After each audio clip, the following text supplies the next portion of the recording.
Good morning all of you. I am Usha Malhotra from LPS. आज हम संस्कृत का एकादश पाठ है मातृभूमि नमः। मातृभूमि को नमस्कार। इकारांत शब्द इसमें प्रयोग किया गया है स्त्रीलिंग का, उसके बारे में पढ़ेंगे। देखिए, माता भूमि पुत्रो अहम पृथ्वीया। माता भूमि और मैं पृथ्वी का पुत्र हूँ। यह अथर्ववेद में से लिया गया है। इसमें वो कह रहे हैं कि माता भूमि है और मैं पृथ्वी का पुत्र हूँ।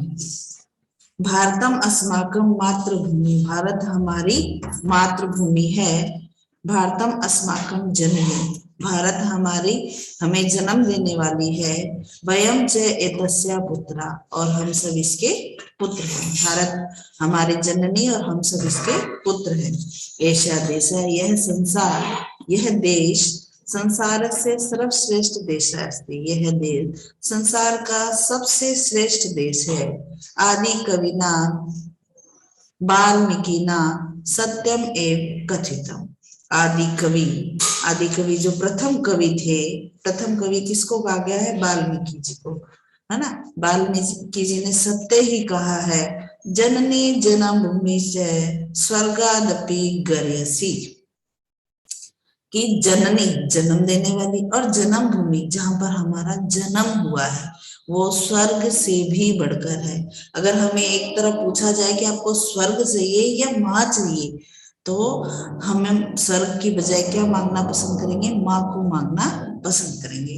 तो जननी और जन्म भूमि स्वर्ग से भी बढ़कर है। इससे आपको भी शिक्षा मिलती है बच्चों कि हमें भी अपने पेरेंट्स की उतनी ही रिस्पेक्ट करनी चाहिए जितने पहले के लोग, कवि, ऋषि, मुनि, राजा, महाराजा जो भी थे, सब लोग अपने पेरेंट्स की, अपने से बड़ों की बहुत रिस्पेक्ट करते थे।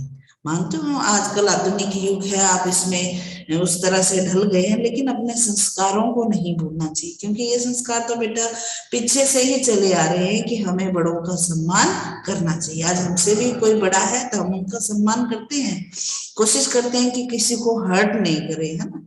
इसी तरह आपको भी कोशिश करनी है कि किसी का दिल नहीं दुखाएं, प्लस सबकी इज्जत करें। और जो बच्चा ऐसा करता है हमेशा वो सक्सेस ही होता है। भारत से उत्तर दिशायां पृथ्वी मानदंड इव नगाधिराज हिमालय स्थिता आसन्। इसमें भारत के उत्तर दिशा, भारत के उत्तर दिशा में है ये। भारत के उत्तर दिशा में पृथ्वी के मापदंड, मापदंड होता, मानदंड होता है मापने का यंत्र, जिसे हम मापते हैं ना कि ये इतना बड़ा है, इतना बड़ा है।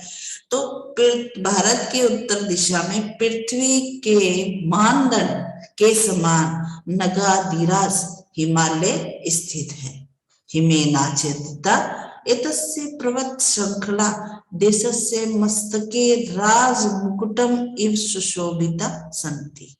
हिमेन मैंने बर्फ से, आच्छादिता मैंने ढकी हुई, एतस्य मैंने इसकी, पर्वत श्रृंखला पर्वतों की श्रेणी, देश के मस्तक पर राजमुकुट के समान सुशोभित होती है। ये कह रहे हैं कि बर्फ से ढका हुआ यह पर्वत जो ऐसे लगता है कि हमारे देश पर किसी ने राजमुकुट पहना दिया है। जैसे कोई भारत माता बनती है तो उनके सिर पे राजमुकुट पहना देता है तो कितने सुंदर लगते हैं। उसी तरह इसमें कवि कह रहा है कि बर्फ से ढकी हुई यह पर्वत श्रृंखला सर्दियों के टाइम देश के मस्तक पर कैसे लगती है? जैसे किसी ने राजमुकुट पहनाया है। भारत से अंके जल पूर्णा नद्या क्रीडंती। भारत की गोद में जल से भरी हुई नदियां जो है खेलती हैं। ताशाम जले, उनके जल से भारत भूमि उर्वरा सस्य श्यामला शास्ति। उनके जल से भारत भूमि की जो उपजाऊ, भारत भूमि की जो उपजाऊ भूमि है, जो हरियाली के कारण हरी भरी हो गई है, उनके जल से भारत की भूमि क्या है? हरी भरी है। दक्षिण दिशायां हिंद महासागर एतस्य चरणों प्रक्षालयति। दक्षिण दिशा में हिंद महासागर इनके चरणों को धोता है। दक्षिण दिशा में जो है हिंद महासागर इनके चरणों को धोता है। अभी क्या था? भारत के उत्तर दिशा में हिमालय पर्वत था, है ना। और जो पर्वतों की श्रृंखला जो है बर्फ से ढकी हुई थी और ऐसे लग रही थी जैसे वो मुकुट के समान है। और इसकी गोद में कौन खेलती है? नदियां खेलती हैं, जिनके पानी से हमारा भारत जो है हरा भरा हो गया है। और दक्षिण दिशा में, भारत के दक्षिण दिशा में क्या है? हिंद महासागर, जो इनके चरणों को धोता है। आगे देखिए, अब इन्होंने क्या है कहा है? पहले तो भारत के उत्तर दिशा का बताया है और समुद्र के उत्तर दिशा का बताया है। उत्तरम यत् समुद्र से हिमाद्रे चैव दक्षिणम, जो समुद्र के उत्तर में है ना। इसमें पहले तो जो है भारत के उत्तर में बताया गया था, अब समुद्र के उत्तर में कौन है? भारत है। भारत जो है समुद्र के उत्तर में है, जो समुद्र के उत्तर में है और हिमालय के दक्षिण में है। जैसे यहां से खड़े होकर अगर हम देखें तो हमारा घर की जो है दिशाएं चेंज होती है। अगर वहां से हम खड़े होकर स्कूल को देखें तो वहां से स्कूल की दिशा चेंज हो जाती है। तो जो जहां रहता है उस हिसाब से वहां की दिशा चेंज हो जाती है। अब ये समुद्र के उत्तर में बता रहा है, जो समुद्र के उत्तर में है और हिमालय के दक्षिण में है। वर्ष तद भारत नाम भारती यत्र संसति। संसति वो कह रहे हैं कि जो समुद्र के उत्तर में है और हिमालय के दक्षिण में है, उस देश का नाम, वर्षम माने देश, तद मैंने उस देश का नाम क्या है? भारत है। उस देश का नाम भारत है। संतति मैंने यहाँ की संतान, और यहाँ की संतान जो है भारतीय कहलाती है। हम क्या कहलाते हैं? भारत देश में रहते हैं तो भारतीय कहलाते हैं। कह रहे जो समुद्र के उत्तर में है, हिमालय के दक्षिण में है, उस देश का नाम भारत है। वहां पर रहने वाली जो संतान है वह भारतीय कहलाती है। अस्माकं देशस्य हरित वनेषु विविध पशवा विचित्र खगा च निवसन्ति। हमारे देश में हरित मैंने हरियाली वाले, हरे भरे, हमारे देश के हरे वनों में विभिन्न प्रकार के पशु मैंने पशु, विचित्र प्रकार के जो है पक्षी रहते हैं। हमारे देश के हरे वनों में विविध प्रकार के पशु और विभिन्न प्रकार के पक्षी रहते हैं। चंदन वृक्षाणाम, चंदन मैंने चंदन का जो वृक्ष होता है उसकी खुशबू बहुत अच्छी होती है। पूजा करते हैं जब सिर पे लगाते हैं ना, उसकी खुशबू कितनी अच्छी होती है। तो चंदन वृक्षाणाम सुगंधित वायु भारत से पावन भूमो बहती। चंदन वृक्षों की सुगंधित वायु भारत की पवित्र भूमि पर बहती है ना। हवा बहती है ना, तो हवा चलती है, तो चंदन जो वृक्ष लगे हुए हैं, जब हवा चलती है तो उनकी जो भीनी भीनी सुगंध होती है वो हमारे भारत की पावन भूमि पर चलती है। अस्मिन देशे, इस देश में प्रकृति सर्वोत्तम रूपे अस्ति। इस देश की प्रकृति सबसे उत्तम है। बसंत काल, यहाँ 6 तरह की ऋतु पाई जाती हैं जो किसी भी देश में नहीं पाई जाती। बसंत, ग्रीष्म, वर्षा, शरद, शिशिर, हेमंत च षट ऋतुए एतत् देशम मनोरम कुर्वन्ति।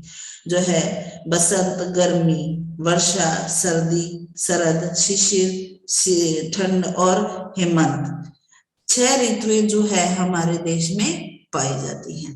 जना कश्मीर प्रदेश से पृथ्व्याम स्वर्गम कथयन्ति। लोग जो है कश्मीर देश को पृथ्वी का स्वर्ग कहते हैं। ऋषिनाम मुनिनाम एतस्मिन् देशे वैज्ञानिका कवि वीरा महत्य नार्या च एवं। इस देश में जो है ऋषि नाम मुनि नाम, ऋषि मुनि, एतस्मिन् देशे, इस देश में वैज्ञानिक, कवि, वीर और महान नारियां हुई हैं। वेदा अत्र प्रकटित एवं, वेद यहाँ ही प्रकट हुए हैं। अत्र नैका भाषा विविध संस्कृत विभिन्न वेशभूषा प्रचलिता संति।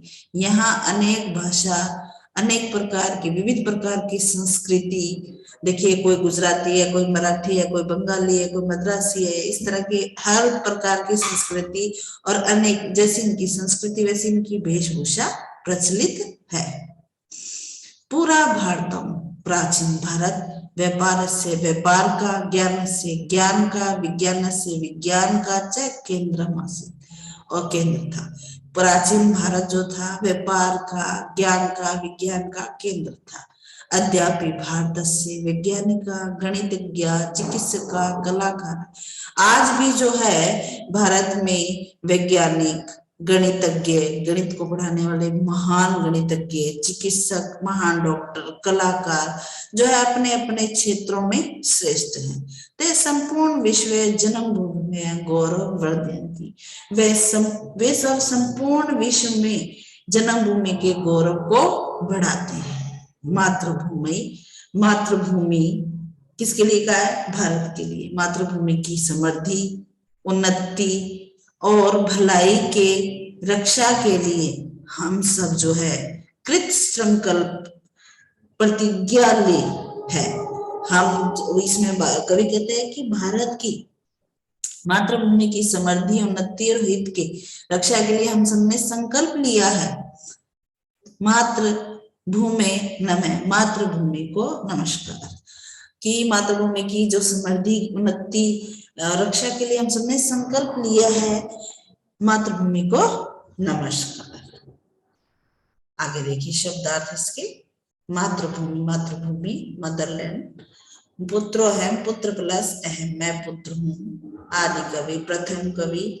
स्वर्गादपि, स्वर्गाद प्लस अपि, स्वर्ग से भी। गरीयसी, अधिक भारी या महत्वपूर्ण। मानदंड, मापने का डंडा। नगाधिराज, पर्वतों का राजा। आच्छादिता मैंने ढकी हुई। पर्वत श्रृंखला मैंने पर्वतों की श्रृंखला। अंक, गोद। उर्वरा, उपजाऊ। शस्य श्यामला, धान के खेतों के कारण हरे या श्याम रंग की। प्रप्लक्षालय, धोना। हिमाद्री, हिमालय। पावन, पवित्र। महती, महान, स्त्रीलिंग। प्रकटता जो है प्रकट हुआ। संस्कृति, संस्कृति। वेशभूषा, पहनावा। पुरा, प्राचीन काल में। केंद्रम, केंद्र। स्वयं क्षेत्र, अपना क्षेत्र। समृद्धि, धन संपत्ति। कृत संकल्प है, जिसने प्रतिज्ञा ले ली है। रक्षणम, रक्षा। वर्षम, देश। ये जो है, आशा है बच्चा आपको ये लेसन समझ आया होगा। आप घर पे बैठ के इसे ढंग से पढ़िए और अच्छी तरह से लर्न कीजिए। Thank you.